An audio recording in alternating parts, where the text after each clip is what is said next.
নমস্কার, ভিলকিচেনে সবাইকে স্বাগত জানাই। পুজো চলছে আর প্রত্যেকবার এই পুজোর সময় আমাদের বাড়িতে নাড়ু, মোয়া, তকতি সবই হয়। তো সবগুলো তো একদিনে দেখানো সম্ভব নয়, তাই আজকে এই নারকেল দিয়ে তকতি বানাবো আর সঙ্গে মুড়ি মোয়া। আপনারা প্রথম থেকে শেষ পর্যন্ত সঙ্গে থাকুন, আশা করছি আমাদের খুব ভালো লাগবে।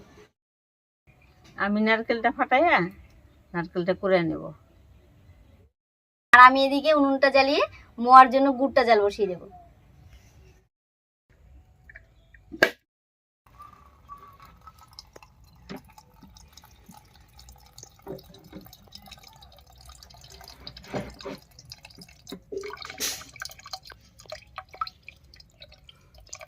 বেশ অনেকটা জল বেরোলো তো না?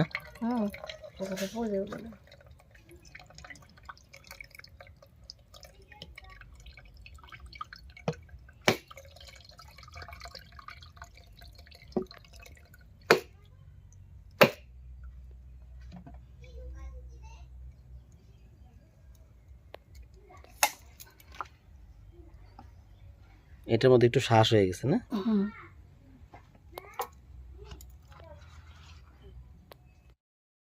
নারকেলের ভিতরে শ্বাস হয়ে গেলে তখন নারকেলটা একটু পাতলা হয়ে যায়, আর এমনি কোনো খারাপ না।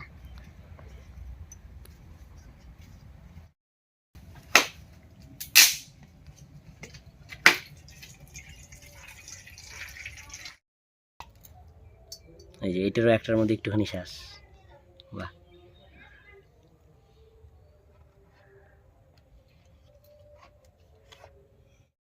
আমি নারকেলের তকতি খুব পছন্দ করি। না এইটার মধ্যে রাখবো, এইটাতে রাখবো না এটা থাকবো?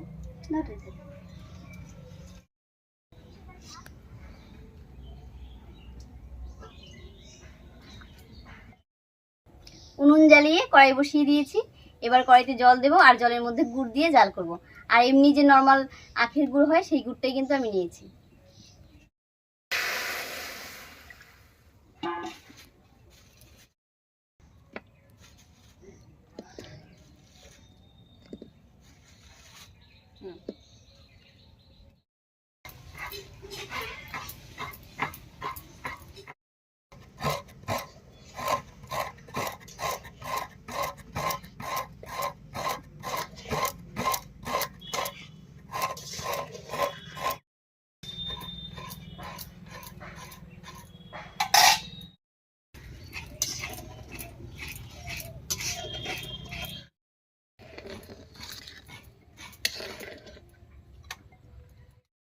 বেশ কিছুক্ষণ গুড়টা জাল করে নিয়েছি আর গুড়ের নিচে দেখুন একটু বাড়ি বাড়ি মতন শব্দ হচ্ছে।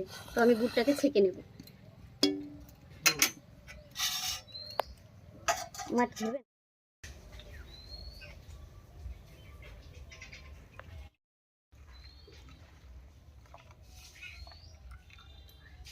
কত নোংরা বেরিয়েছে না?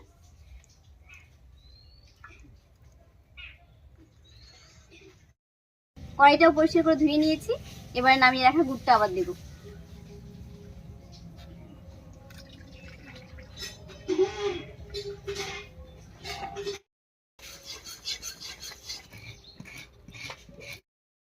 গুড়টা প্রায় জাল হয়েই গেছে। এবার এর মধ্যে দেবো 1 চামচ মতো সরষের তেল।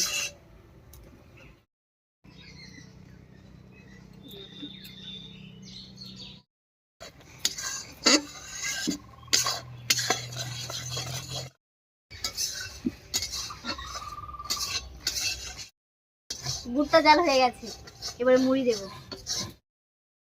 গুড়টা ঠিক মতো জাল হয়েছে তার প্রমাণ দেখুন। এরকম করে ভাজার কাঠিটা ধরলে একটা সুতোর মতো হয়ে যাচ্ছে। একটু রাখতে হবে। গুড়টা পড়ছে কিন্তু সুতোর মতো হয়ে যাচ্ছে দেখুন। মা মুড়িটা দেন।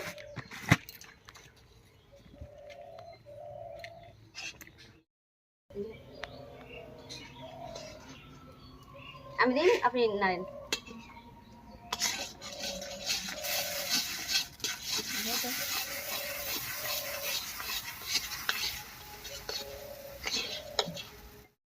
এবার সব মুড়িগুলোকে গুড়ের সঙ্গে খুব ভালো করে মিশিয়ে নেব।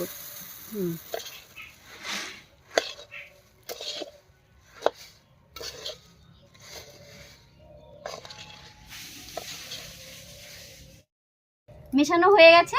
এবারে হাতটা জল দিয়ে ধুয়ে একটু সরষের তেল মাখিয়ে মোয়াগুলো বানিয়ে নেব।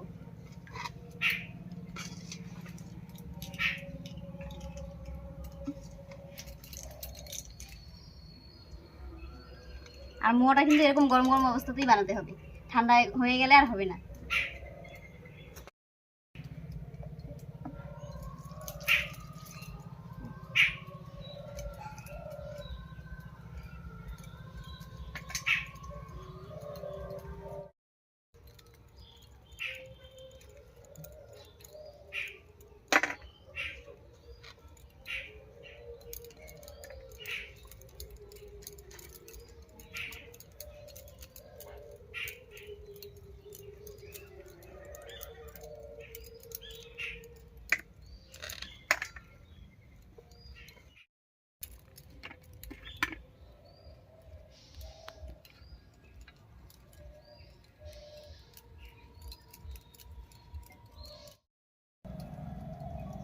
মুড়ির মোয়া অনেকে গোল গোল মতো করে বানায়, ওটা কিন্তু খেতে একটু অসুবিধা হয়। তবে এরকম একটু চাকার মতো করে বানালে এরকম কামড় দিয়ে খেতে ভালো হয়।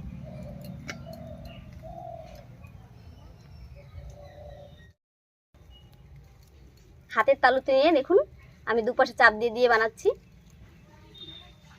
এই দেখুন একেবারে একটা চাকার মতো তৈরি হয়ে গেছে। মুড়ির মোয়াগুলো সব বানানো হয়ে গেল। এবারে নারকেলের তরকারিটা বানাবো। আর কড়াইটা আমি পরিষ্কার করে ধুয়ে নিয়ে আসি। মাইগুলো মুড়ির কোটা ঢুকে রাখবো? হ্যাঁ, নাহলে তো ছোটা হয়ে যাবে না। এর মধ্যে দিয়ে দেবো কোরানো নারকেল।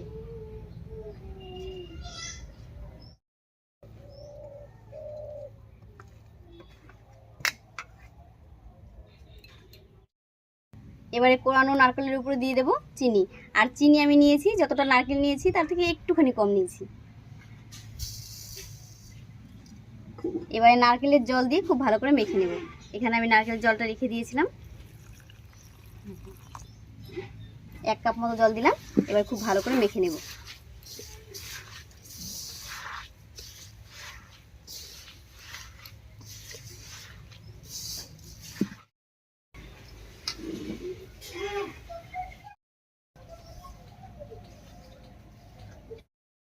নারকেলের জল দিয়ে নারকেল আর চিনিটাকে খুব ভালো করে মেখে নিয়েছি। এবার উনুনটা জ্বালিয়ে নেব।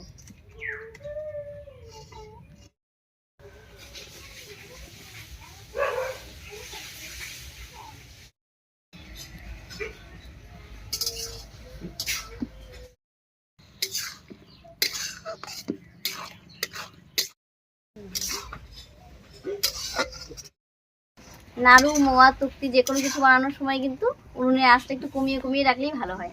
বেশি জাল দিলে পুড়ে যাবে, ভালো হবে না। এটা হয়ে গেলে তখন এই পিড়িতে হোক বা বিল্ডিং পিড়িতে হোক, এটা একটার মধ্যে নামাইতে গেলে ওটার মধ্যে একটু তেল মাখতে হয়। তেল মেখে দিলে মানে ওটার মধ্যে লাগে না, সুন্দর তেল তেল লাগে ওইটা করে।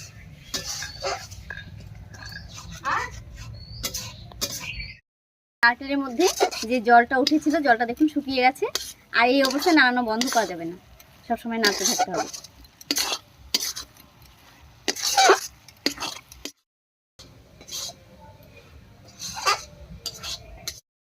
এই নাড়ু মোয়া অনেক বানাইতাম, টিন ভর্তি করে মোয়া বানাইতাম। আর নারকেলের যে কয় কোটার মধ্যে রাখতাম তার ঠিক নেই, কারণ আমাদের বাড়িতে পূজা দেখতে আসতে কেউ যদি আসতো, আমরা ওই তক্তি মোয়া লাড়ু এগুলো দিয়ে সবারই আদর যত্ন করতাম। এখন তো দিবেন খাই না, এ খায় না, তুমি খাবে না। না, এখন মানুষ খাইতেও চায় না, আর এখন আগের মতন তৈরিও করি না। উনুনের আঁচ কমিয়ে প্রায় 10-15 মিনিট মতো ধৈর্য ধরে নাড়াচাড়া করলাম। এবার পাকটা হয়ে গেছে, এবার নামিয়ে নেব। নামানোর আগে আপনারা একবার চেক করে নিতে পারেন যে নারকেলের মধ্যে যে জলের একটা শব্দ ছিল, সেই শব্দটা কিন্তু এই সময় বন্ধ হয়ে গেছে।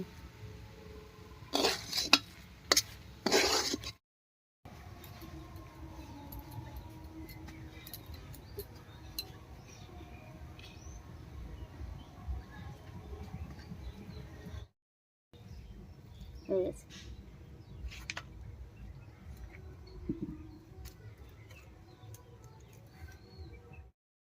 এবারে এই গরম গরম অবস্থায় হাত দিয়ে একটু সমান করে নিতে হবে। এবার একটা বাটি দিয়ে সমান করে নেব।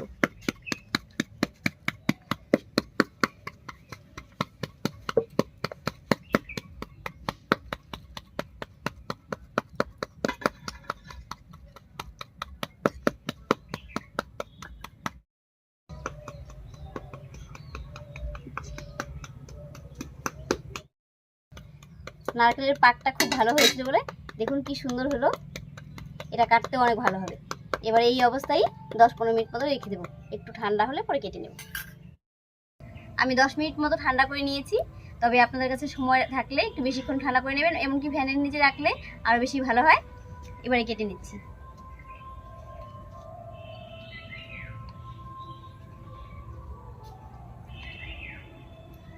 এই তকিটা খেতে কিন্তু অনেক ভালো হবে বলেন, উপরটা শক্ত শক্ত আর ভেতরে একদম রসালো।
মোয়া তক্তি দুটোই বানানো হয়ে গেল।